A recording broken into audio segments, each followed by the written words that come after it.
Hey, we're here in the first notebook. Everybody has Google Ads data, including us here at Julius, and we know that it's not always the easiest one to analyze. The good news is that Julius can analyze all of this for you. So we built this notebook together that has an easy way for you to add in your Google Ads data, and then it also has some prompts that we'll cover together.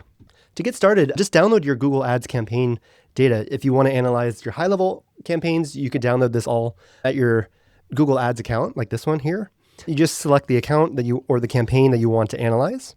Then you can just click on the download button here, and then any one of these file types will work. Alternatively, if you already have your Google Ads set up, you can also connect it directly to Julius. Beneficial for several reasons. First, it makes it easy to get the data directly into Julius without you needing to export it. And then second, it always stays up to date with live data as you're making campaigns or you're making adjustments to your campaigns on the go.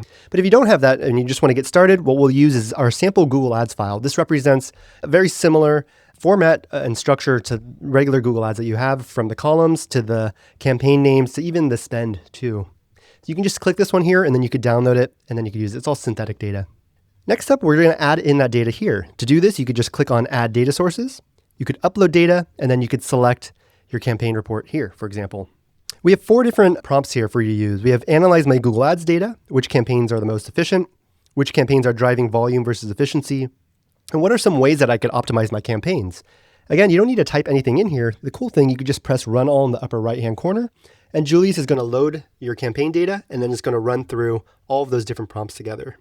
Here we're going to see Julius run through these. And again, Julius is going to write and generate the Python code, and it's going to execute it directly inside of this environment for you. It's going to come up with all the different insights and also the visualizations that we'll see pop out. If Julius runs into any errors, don't worry about it. It's going to work through. Here we can see it's running into some errors, maybe because there's an extra comma or there might be a different sort of column name, but Julius will work through that and write the code and edit the code in order to run it. That's the cool part about these notebooks. It's really easy to take any analysis that's pre-made and you could run any data through it, whether it's old data, new data, or even sample data too. And then once Julius is done doing the analysis, what we're going to see here is that it's going to generate the visualizations for us in a way, and it's going to present the insights, at least for this first prompt that we had. All right, so we have Julius outputting some of the charts and visualizations here. Here we can see the top 15 most efficient campaigns by ROAS, return on ad spend by campaign type, spend versus conversion value by type, and then even the CPA by campaign type. And the cool part is Julius is also going to have some recommendations too based off of this data. It says the overall performance summary, 80 active campaigns generated 74 times the overall return on ad spend, 11.9K total spend producing 878,000 in conversion value, etc.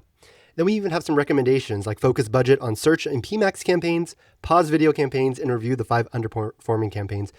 And Julius is going to run through all of these other prompts too. All you have to do is just plug in your data and go. And if you want to make any adjustments to these prompts, and all you have to do is just press Run All in the top right, or press Run in the upper corner of the cell that you want to run. Hopefully this makes sense. This is how you can get started analyzing your Google Ad spend. In the next video, we're going to walk through how you could analyze or better understand your users or your customers. We'll see you in the next one. Bye.